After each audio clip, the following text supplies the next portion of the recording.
अच्छा, मैं ही सरस्वती, मैं ही दुर्गा हूँ, मैं ही काली, मैं ही शीतला भी हूँ और मैं ज्वाला भी, मैं ही पार्वती हूँ और मैं ही संतोष और मैं ही हूँ अन्नपूर्णा।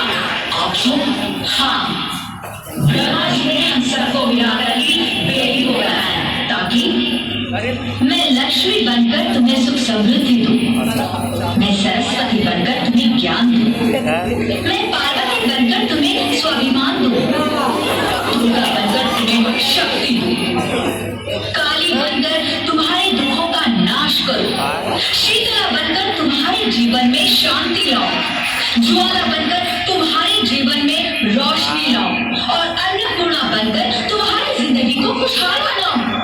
और तुमने हमारी जिंदगी को कोख में ही खत्म कर दिया। हमारा कसूर क्या था? अरे हम तो तुम्हें कुछ दे नहीं आ रहे थे, क्योंकि तुम ही हमारे मंदिरों में आते हो, झोले फैलाते हो और तुम ही कोख में हमारी खबर बनाते हो। तुम जैसे लोगों को हमारे मंदिरों में आने का कोई हक नहीं है, जो मंदिर में आकर चुनरी उड़ाते हैं और कोख में ही हमारी बलि चढ़ाते हैं। हम तुम जैसे लोगों के घर पर कभी नहीं आएंगे, कभी तुम जैसे लोगों पर खुशियां नहीं बरसाएंगी, कभी नहीं। मुझे माफ कर दो, मैं डर गया था, मैं आजकल के हालात देख के डर गया था। हालात को दोष मत दो मूर्ख, ये हालात भी तुम जैसे गंदी सोच के लोगों ने बनाए हैं। अगर इतना ही डर था तो अपनी माँ को क्यों नहीं मारा, अपनी बहन को क्यों नहीं मारा, अपनी बीवी को क्यों नहीं मारा, हमें क्यों मारा? डर तुम्हें लग रहा था तो तुम करते, हमें क्यों मारा?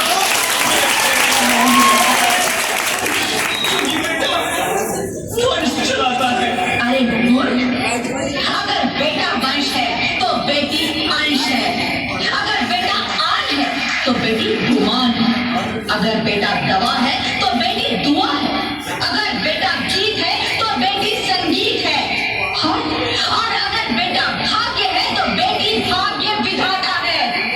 यहाँ सबको माँ चाहिए, बहन चाहिए, बीवी चाहिए, मगर बेटी क्यों नहीं चाहिए? जबकि ओस की पूंजी होती है बेटियां, माँ बाप को जरा सा भी दर्द हो तो रोती है बेटियां, रोशन करता है बेटा सिर्फ एक कुल को, दो दो कुलों की लाश ढोती है बेटियां।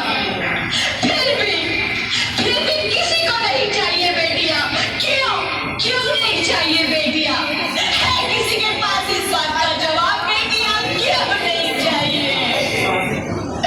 हमारा क्या कसूर है?